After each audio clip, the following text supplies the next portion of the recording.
आज माऊलींचं नीरास्नान आहे। नीरास्नानाचं काय महत्व आहे तुम्हाला माहित आहे का? माऊलींचे नीरास्नान एवढे महत्त्वाचे का आहे? प्रत्येक वारकरी नीरास्नानासाठी एवढा धडपड का करतो? आजच्या दिवशीच माऊलींचे नीरास्नान का होते? नीऱ्यासारख्या छोट्याशा गावामध्ये लाखो वारकऱ्यांची व्यवस्था कशी होते? अशा अनेक प्रश्नांची उत्तरे आपण आजच्या व्हिडिओच्या माध्यमातून घेणार आहोत। तर रामकृष्ण हरी मंडळी, आज माऊलींची पालखी ही नीरेमध्ये दाखल होते। त्यानंतर माऊलींचे नीरास्नान होते। हे नीरास्नान आध्यात्मिक आणि पारंपरिक दृष्ट्या खूप महत्त्वाचे असते। यामागचा नेमका इतिहास काय आहे, यासोबतच माऊलींच्या पालखीचा आजच्या दिवसाचा संपूर्ण दिनक्रम नेमका असतो कसा, हे या व्हिडिओमध्ये आपण पाहणार आहोत। तर चला आजच्या व्हिडिओला आपण सुरुवात करूयात। रामकृष्ण हरी, आज माऊलींच्या पालखीचा 8वा दिवस आहे आणि आजचा दिवस हा खूप महत्त्वाचा दिवस असतो। त्याचं कारण असं आहे की आज माऊलींचं नीरास्नान असतं आणि आज माऊलींची पालखी पुणे जिल्ह्यातून सातारा जिल्ह्यामध्ये प्रवेश सुद्धा करते। माझ्या पाठीमागचं जे ठिकाण आहे त्या ठिकाणी माऊलींच्या पालखीचं नीरास्नान होतं। म्हणजे माऊलींच्या पादुका या ठिकाणी येतात, माऊलींच्या पादुकांना खाली आणलं जातं आणि त्यांना पाण्यामध्ये भिजवलं जातं। त्याच गोष्टीला नीरास्नान म्हणतात आणि हा सोहळा जो असतो तो नयनरम्य सोहळा असतो। आणि दुसरी गोष्ट म्हणजे माऊलींच्या पालखीचे पुणे जिल्ह्यातून सातारा जिल्ह्यामध्ये हस्तांतरण होते। हा सोहळा पण पाहण्यासारखाच असतो, कारण पुणे जिल्ह्यातील पोलीसकर्मी, जिल्हाधिकारी ही सातारा जिल्ह्यातील पोलीसकर्मी आणि जिल्हाधिकाऱ्यांना माऊलींची पालखी सुपूर्द करतात आणि माऊलींचा हा सोहळा आजचा पार पडतो। आजच्या दिवशी माऊलींची पालखी ही वाल्हेमधून सकाळी निघते। त्यानंतर पिंपरे खुर्द विहीर या ठिकाणी माऊलींच्या पालखीचा पहिला विसावा होतो। त्यानंतर माऊलींची पालखी निरेच्या दिशेने निघते। तर इकडे निरेमध्ये माऊलींच्या पालखीच्या स्वागताची जय्यत तयारी सुरू झालेली असते। माऊलींच्या विसाव्याच्या ठिकाणी भाविकांची गर्दी वाढण्यास सुरुवात झालेली असते। माऊलींच्या स्वागतामध्ये कोणतीही त्रुटी राहणार नाही यासाठी प्रत्येक जण धडपडत असतो। तर काही सेवेकरी माऊलींच्या स्वागतासाठी सुंदर रांगोळ्या काढण्यात मग्न असतात।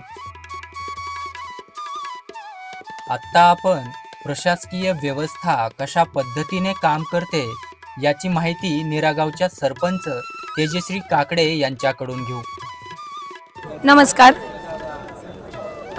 सर्वात पहिले सर्व वैष्णवांचं मनापासून मी निरा शिवतक्रार गावामध्ये स्वागत करते। काल सोपान काकांची पालखी शिवतक्रार आमच्या गावामध्ये होते, त्याचंही स्वागत आम्ही जल्लोषाने केले। आज संत ज्ञानेश्वर माऊलींची पालखी निरा शिवतक्रार नगरीत आहे। खरंच 2-3 दिवस झाले टाळ मृदुंगाचा गजर होतोय, आनंदी वातावरण आहे। टाळाची हाक जशी कानावर येते, जशी माऊली माऊली हाक कानावर येते, सगळं पूर्ण दुःख असेल, काही टेन्शन असेल, सगळं विसरून माणूस त्या टाळ्यांच्या गजरात दंग होऊन जातो। आणि प्रशासकीय काम म्हणायचं म्हटलं तर 15 दिवस ते 1 महिना झाला नीरा शिवतक्रारचे सर्व प्रशासकीय अधिकारी आणि पूर्ण गाव नीरेमध्ये पालखीच्या सर्व वैष्णवांचे स्वागतासाठी सज्ज होते। टॉयलेट असतील, पाणी असेल, कचरा कुंड्या असतील, असे सर्व गोष्टी पूर्णत्वास आल्या आहेत आणि व्यवस्थित सगळी कामं चालली आहेत। सध्या आपण आहोत पालखी तळावर, बघू शकताय सर्व भरपूर गर्दी आहे। सर्व वैष्णव हे व्यवस्थित दर्शन घेत आहेत।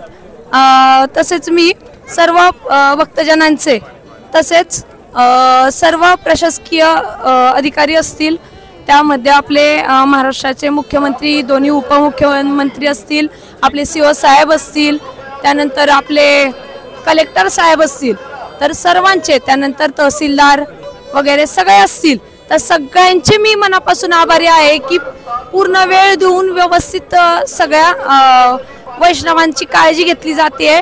डॉक्टर्स आहेत, सगळी व्यवस्थित काळजी घेण्याचं काम ते करत आहेत आणि व्यवस्थित सगळी आखणी, सगळा आराखडा त्यांनी व्यवस्थित केला आहे। एवढंच बोलते आणि पुन्हा एकदा सगळ्या वैष्णवांना वारीच्या हार्दिक शुभेच्छा। धन्यवाद। खरंच या वैष्णवांच्या सेवेसाठी पालखी मार्गावरील प्रत्येक गाव, प्रत्येक शहर अगदी मनोभावे सेवा देत असतात।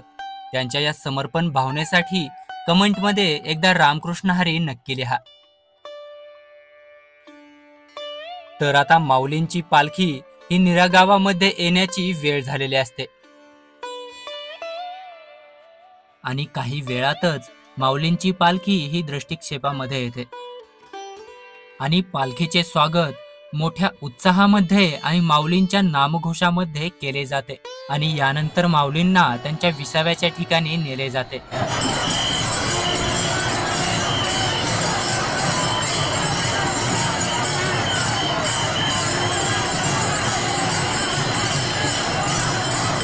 आणि यानंतरच भक्तांना दर्शनासाठी मोकळीक दिली जाते. तर भक्तगण मोठ्या श्रद्धेने माऊलींचे दर्शन घेत राहतात. आता आपण पालखी सोहळ्याचे मुख्य चोपदार यांच्याकडून आजच्या प्रवासाबद्दलची माहिती जाणून घेऊ. आज वाल्यापासून निघल्यापासून अतिशय व्यवस्थितरित्या सोहळा आला. ट्रॉफिकचं जरा थोडं हे झालं, पण पोलिसांनी सगळं व्यवस्थित केलं आणि इथल्या गावातल्या लोकांनी अतिशय सुंदर प्रकारची व्यवस्था वारकऱ्यांची केली. वारकऱ्यांना सुविधा आणि जिल्हाधिकारी दोन्ही एकामेकाला भेटून अतिशय सुंदर प्रकारचा हा वारकऱ्यांचा सोहळा चालला आहे आणि ह्या माध्यमाद्वारे चॅनलद्वारे सगळ्यांना जे घरी बसून पाहतात त्यांना हार्दिक शुभेच्छा. आणखीन आपली हे सहभाग या वारीत व्हावा हा ज्ञानोबरायचा आशीर्वाद म्हणून सगळ्यांना सांगतो. पालखी सोहळ्यामध्ये कधीच कोणतीही आपदा येणार नाही अशी ग्वाही घेत आपण नीरा नदीच्या दिशेने निघतो. सध्या आपण नीरा नदीच्या घाटावरती आहोत. सकाळी 6 वाजता आपण नीरा नदीच्या घाटावरती पोहोचलेलो आणि पहाटेपासूनच जे आहे ना ते वारकऱ्यांची गर्दी इथे ओसंडून वाहते. प्रत्येक वारकरी इथे येऊन नीरा नदीमध्ये स्नान करण्याचा आनंद घेतोय, मनसोक्त स्नान करतोय आणि त्यानंतर पुढच्या प्रवासासाठी निघतोय. असं म्हणतात की जेव्हा माऊली पंढरपूर वारीला जायचे तेव्हा या नीरा नदीच्या काठावरती येऊन ते स्नान करायचे आणि त्यांच्या भेटीसाठी संपूर्ण देव उपस्थित राहायचे. यामुळेच या ठिकाणाला आजच्या दिवशी तीर्थस्थान मानले जाते आणि या तीर्थामध्ये प्रत्येक वारकऱ्याला आंघोळ करण्याची इच्छा असते.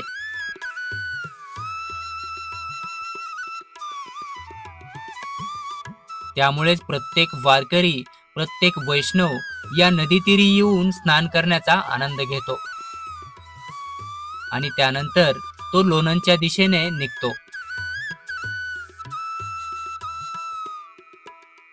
तर इथे उपस्थित निरेकर आणि समस्त पंचक्रोशीतील मंडळी यांना मात्र माऊलींच्या निरास्नानाची ओढ लागलेली असते आणि त्यांना माऊलींचे निरास्नान पाहायचे असते.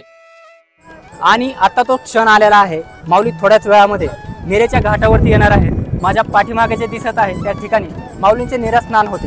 काही क्षणामध्ये तो संपूर्ण सोहळा आपण पाहणार आहोत. यानंतरच घाटावरती पोलीस बंदोबस्त तैनात होण्यास सुरुवात होते आणि माऊलींच्या शाही निरास्नानासाठी माऊली घाटावरती दाखल होतात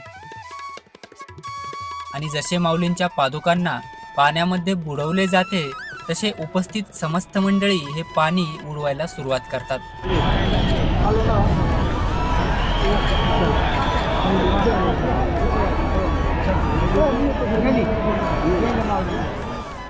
आणि या स्नानाच्या नंतर माऊली आजच्या मुक्कामाच्या दिशेने निघतात.